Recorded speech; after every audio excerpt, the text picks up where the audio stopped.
Kish Island. Ay, kabayan, anong ginagawa? Actually, I'm just here to vacation, you know. Ay, puta, foreigner ang nagya.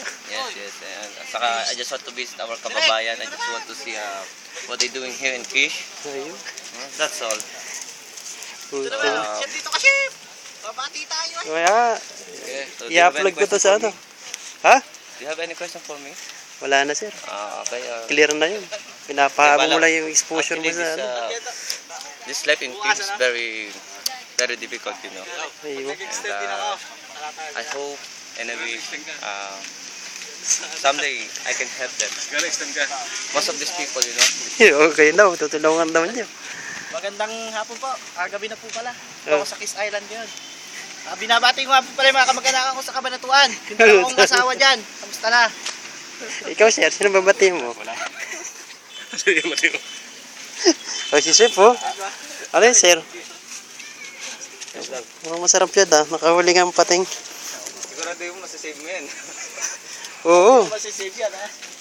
Anong isda yan, sir? Suplado si chef oh. Ini-interview oh. Hindi ka alam kung anong isda yung linuluto niya. Payang ko. Ah, nangangamoy. Ano na? Sarap, ah.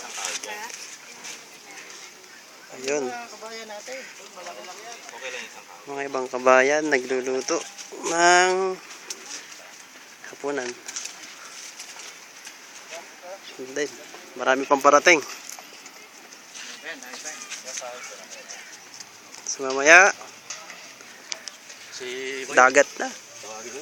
Namin dagat para.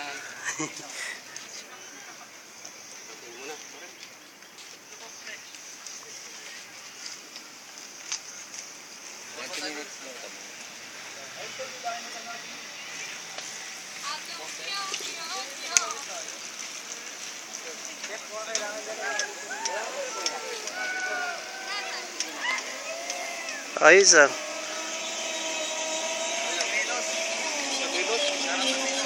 Tara!